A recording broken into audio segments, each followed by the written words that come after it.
Hello friends, good morning, good evening and good afternoon. आज हम उदाहरण 3 पढ़ेंगे रोज नामचा के चैप्टर में से। अजय ने अवध एंटरप्राइज के नाम से धंधा शुरू किया। उसका जुलाई 2014 के व्यवहारों पर से रोज नामचा लिखिए। मैं आपको बता देती हूँ कि मेरी बुक थोड़ी पुरानी है, इसलिए ईयर में थोड़ी प्रॉब्लम होगी। ईयर और तारीख में आप देख लीजिएगा। आपकी बुक नई होगी तो उसमें अलग होगा, तो इसमें कोई प्रॉब्लम नहीं है। सेम का सेम ही व्यवहार का एंट्री होगा। पहला व्यवहार हम पढ़ेंगे 2014 जुलाई की पहली तारीख। रुपये 50,000 रोकड़ लाकर धंधा प्रारंभ किया। जब धंधा प्रारंभ करते समय रोकड़ लाई जाती है तो रोकड़ आती है, इसलिए रोकड़ खाता उधार होता है। लेकिन जब धंधा स्टार्टिंग होती है तब धंधे का जो मालिक कुछ लाता है तो इससे पूंजी खाता जो होता है वो जमा होता है। ये बात हमेशा ध्यान में रखिएगा कि जब हम रोकड़ लाते हैं तो पूंजी खाता, धंधे का मालिक जब धंधा शुरू करते समय धंधे में रोकड़ लाता है, कुछ भी लाता है, तो पूंजी खाता जमा होता है। ये देखिए, हम लोग लिखेंगे अवध एंटरप्राइज की बही में रोज नामचा, तारीख, विवरण, खाता वही, पृष्ठ नंबर, उधार रुपया और जमा रुपया। 2014 जुलाई की पहली तारीख। रोकड़ खाता है, जो रोकड़ लाई है, रोकड़ आती है तो उधार होगा 50,000 रुपयों से। पूंजी खाता है वो जमा होगा 50,000 रुपयों से। विवरण में लिखेंगे रुपये 50,000 रोकड़ लाकर धंधा प्रारंभ किया। समझ में आ गया ये व्यवहार। अब आगे बढ़ते हैं। चौथी तारीख।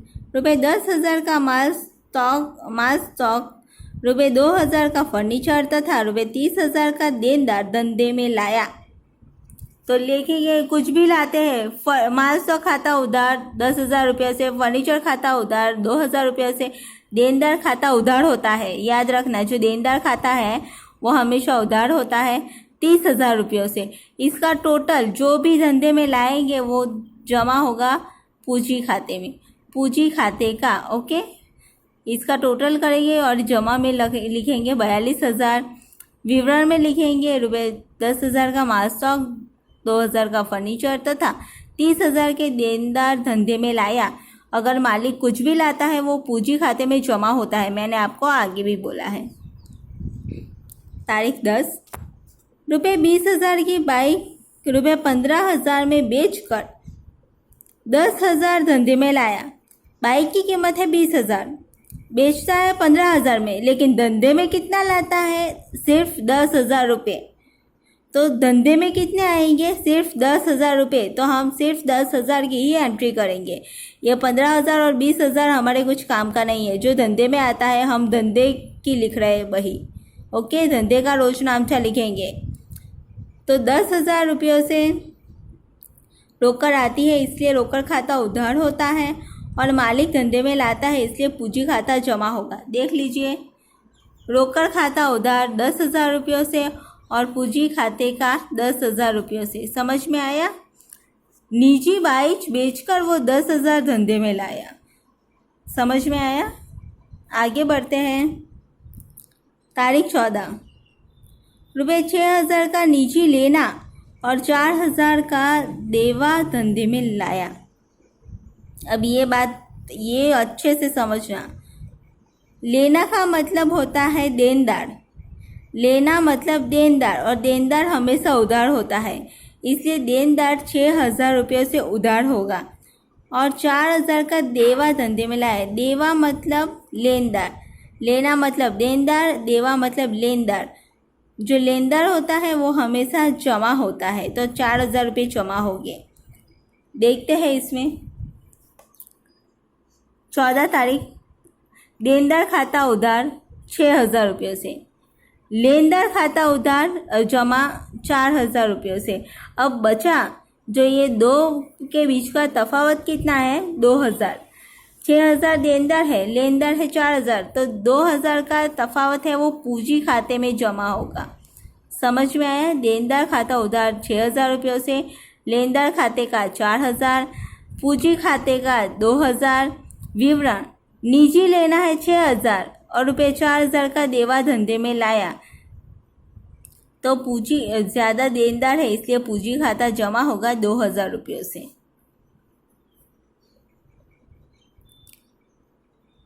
16 तारीख रुपये 500 आयकर के चुकाए। आयकर निजी खर्च है, कर जो होता है टैक्स।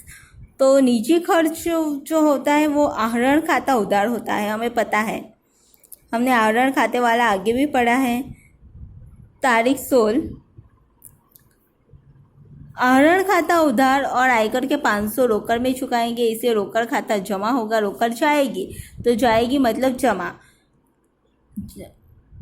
आहरण खाता उधार होता है 500 रुपये से और रोकड़ खाता जमा होता है 500 रुपये से। विवरण: रुपये 500 आयकर धंधे में से चुकाया। 20 तारीख रुपये 1000 निजी उपयोग के लिए धंधे में से ले गया। धंधे में से कितने रुपए ले गए? 1000। तो रोकड़ जाएगी तो वो जमा होगा। और ऑब्वियसली निजी उपयोग के लिए है, अपने पर्सनल काम के लिए है, तो आहरण खाता उधार आएगा। आहरण खाता उधार होगा 20 तारीख में, और जो रोकड़ खाता है वो जमा होगा। 20 तारीख आहरण खाता उधार 1000 रुपयों से, रोकड़ खाते का 1000 रुपये। विवरण: रुपये 1000 धंधे में से रोकड़ निकाली पर्सनल हेतु के लिए। ओके। तारीख 22 रुपये 200 जीवन बीमा प्रीमियम धंधे में से ले गया। अब जीवन बीमा तो अजय है, उसका पर्सनल जीवन बीमा होगा, तो अपने पर्सनल काम के लिए वो प्रीमियम भरता है, तो वो आहरण खाता ही उधार होता है। आहरण खाता उधार होगा और रोकड़ खाता है वो जमा होगा, क्योंकि पैसे जाते हैं 200 रुपये हमारे गए हैं। आहरण खाता उधार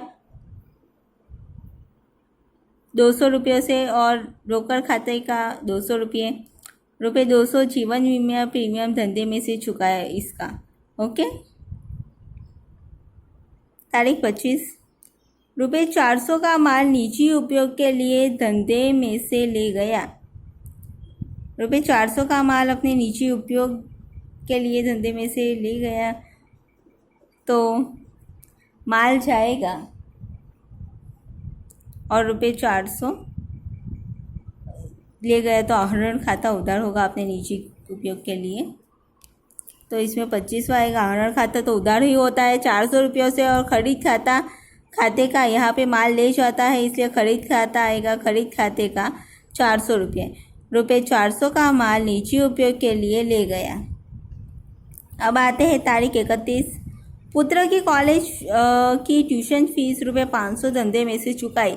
पुत्र के कॉलेज की ट्यूशन फी जो होती है 500 धंधे में से चुकाता है, तो हमारा जो आहरण खाता है वो ही उधार होता है, और धंधे में से पैसे जाएगा तो रोकड़ खाता जमा होगा। देखते हैं, आहरण खाता उधार 500 रुपये, रोकड़ खाते का 500 रुपये। विवरण: रुपये 500 पुत्र की कॉलेज फी धंधे में से चुकाई उसका। अब जो प्रत्येक व्यवहार के नीचे इस तरह से लाइन खींची गई है, समझ में आया? प्रत्येक व्यवहार के नीचे तारीख बाई जो देखो यहाँ पे तारीख के बाद एक तारीख आता है, क्रम वाइज आता है सब कुछ। ये लिखा हुआ भी क्रम वाइज ही है। ये खाता वही में कुछ नहीं दिया तो कुछ नहीं लिखने का। और यहाँ पे जो उधार होता है उसके सामने रकम लिखी जाती है, जमा होता है उसके सामने रकम लिखी जाती है, टोटल जो होती है उसके नीचे 2 अंडरलाइन की जाती है, कुल योग। ओके, तो ये बात का खास ध्यान रखिएगा। और हेडिंग देना मत भूलना, Awadh enterprise. Okay, Awadh enterprise की वही में रोज नामचा। Thank you so much. अगर कोई भी प्रॉब्लम हो तो मुझसे पूछ सकते हो। बाय।